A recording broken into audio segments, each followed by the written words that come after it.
Good morning.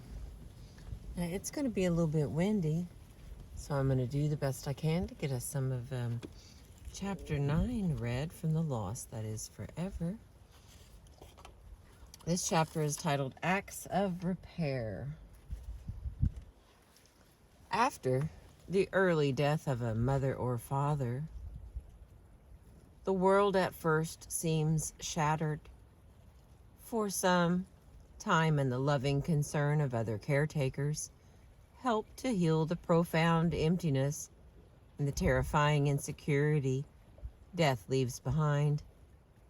For others, the wounds persist into adulthood, and the job of repairing the emotional damage caused by early and unexpected death becomes one of the principal challenges of adult life.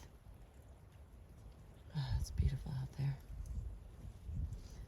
The repair that one seeks following the early death of a parent is not like the repair that occurs when we drive our car into the shop, have a fan belt changed, and then drive away with the car as good as new. C.S. Lewis likened the repair one experiences after grief to a man learning to walk after a leg has been amputated. The amputee may get along quite well, may even become facile and agile on crutches or on a carefully designed artificial limb, but the amputee must accommodate to permanent loss. He or she will never walk as before. Repair does not mean a return to the way things were. The repair that follows early loss, like all human growth, requires a creative act. The survivor must make the best possible use of whatever personal and interpersonal resources survive the trauma of loss. A lively intelligence, a sense of humor, a compassionate voice. Sometimes the repair is modest. A small part of what was damaged is fixed or altered through a special encounter later in life. These modest repairs often involve delayed mourning and a release of feelings that have been locked away for many years. At other times, repair is more all-encompassing. The individual engages in a creative act or a life project that seems directly related to the loss and represents an attempt to master the experience of early trauma. Less frequently, repair entails a recreation of the self. The damage, excuse me, that sun keeps peeking and then hiding back under there. The damage the young boy or girl experienced at the time of loss was so profound that only a dramatic act designed to remake the self can constitute repair sufficient to allow the individual to lead a fulfilling life. Our first section here from Acts of Repair. Modest repair, delayed mourning. Circumstances often make it difficult, if not impossible, for a child to mourn at the time a death actually occurs. Ted was only 2 months old when his father died, and it was not until he became a young boy that he even realized he was missing a father, at which time he began to ask questions about the father he never knew. The older he became and the more he interacted with other young men, the more aware Ted grew of the loss he had sustained. In his early 30s, Ted sought counseling because he felt unable to shake off a pervasive sense of sorrow and unfulfilled longing. The therapy focused on the loss of Ted's father, and the therapist asked him if he had ever mourned for his father. Ted realized that since the death had occurred so long ago, and at a time when he himself would have been unable to participate in any rituals of mourning. He had never formally grieved for his father. The therapist suggested that Ted take time off from work and mourn the death of his dad. At first, Ted seemed somewhat perplexed by this suggestion and protested that he had too much work to do.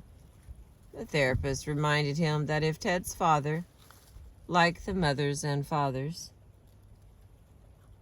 of so many of his peers, were to die now, Ted would not hesitate to take time off. At his therapist's suggestion, Ted took off 2 days from work in the middle of a week. He went to a synagogue and sat alone. Although Ted himself was not religious, he had always been told that his father had been a spiritual and religious man. Ted also chose a synagogue because he wanted a place, a sanctuary, a place that was quiet, that would allow him not only physical but also the psychological space in which to mourn. After his visit to the temple, Ted spent the rest of his day walking and thinking. When he came home, he wrote a long letter to his father. In the letter, Ted introduced himself to the man he had never known. He told his father what he had been doing with his life, recounting his experiences, his triumphs, and his disappointments. He also told his father that he missed him, and he wished his father had been there for him when he was growing up. Ted recalls that he felt very, very good afterwards.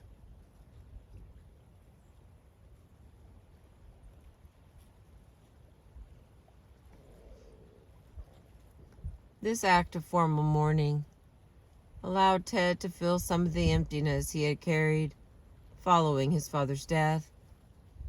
Ted had not only been cheated of a father, but he had been cheated of the chance to mourn for that father.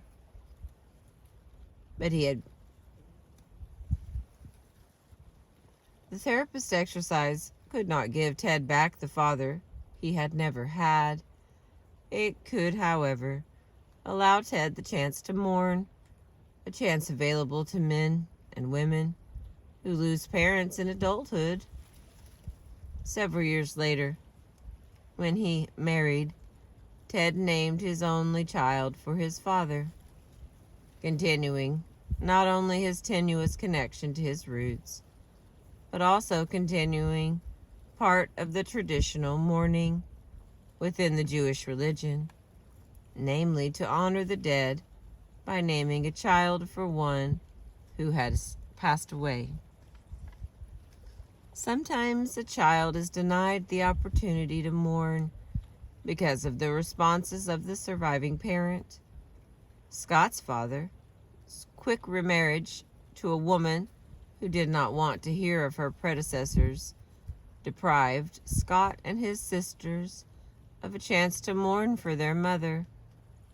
Although he adored his mother and recalls her as a loving, nurturing woman, Scott has no recollection of crying for his mother after her death. She was rarely spoken of during the years of Scott's childhood and adolescence. As an adult, however, Scott believes he finally cried for his mother when a family pet died. A few years ago, my wife and I had a cat, a great cat named Sam. We had the cat for a couple of years. The cat followed me around. He worshipped me. It was great. I would sit there and that cat would sit there with me and stare at me. The cat loved me so much. Scott used the feminine pronoun by mistake, died of cancer, and I cried for days and days because there was nothing I could do. It was such a helpless feeling, and God, it was just a cat and I was a grown adult. I can't imagine how it must have felt when I was a kid. Much of Scott's response to the death of his cat seems to be connected to the loss of his mother. The cat was more than a pet. It was an adoring, loving parent. The cat would sit and watch Scott, and Scott was comforted by just being near his pet.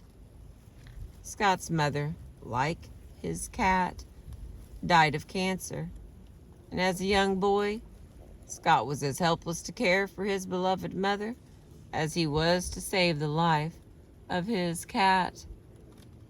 In some cases, the child's own personality makes complete mourning impossible.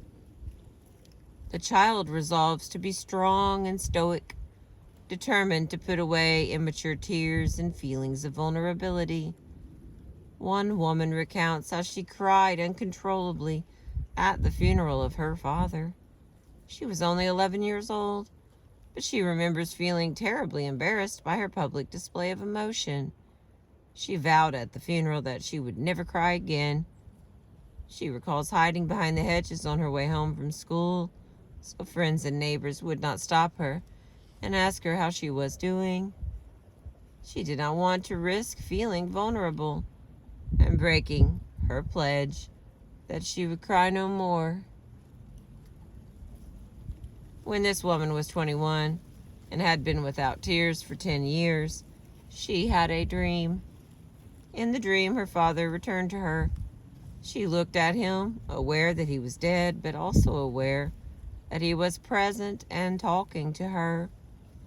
She spoke with him in the dream, and when she awoke, she cried and cried.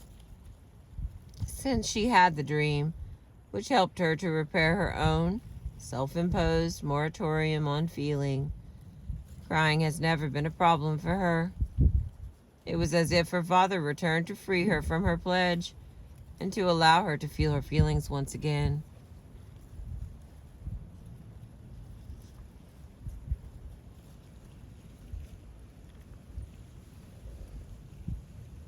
Another woman, whose father died just as she was entering her teenage years, felt she needed to deny her grief so that she could appear tough and strong. Crying about one's father did not seem like the cool thing to do, and she remembers hiding her feelings behind an air of bravado and humor. At her father's funeral, she felt completely disconnected. She did not cry, and she remembers being excluded from the rest of the family, who were actively weeping and grieving. After the funeral, when people returned to the family home, she left and went off to a park by herself, wanting distance from the ritual of mourning, but also wanting to assert her own independence from the weeping that was going on. Several years later, when an uncle of hers died, this woman was able to allow herself to feel the grief that had been locked away during much of her adolescence. I remember just falling apart. It was the first time I allowed myself. I didn't even see my uncle. It was like my father all over again. I finally could see all the grief around me. I really loved my uncle, but this time I realized I really loved my father too. Her need to maintain her teenage bravado was no longer present, and this time she was able to experience her genuine feelings at the loss, not only of her uncle, but of her father as well. Delayed mournings allows the individual to release feelings that have been repressed and denied. In many cases, the feelings are triggered by another loss or death. Despite the fact that the impetus for the present grief is a loss separate and distinct from the one sustained in childhood, most mourners realized that they were really grieving for a long dead and deeply missed parent. We are on page 223 in the chapter Acts of Repair, chapter 9, from the book The Loss That Is Forever, The Lifelong Impact of the Early Death of a Mother or Father by Maxine Harris, PhD, my favorite author. The next section will be mastery versus creativity and work. Thank you for catching some sunrise with me. I appreciate you listening, watching, and sharing.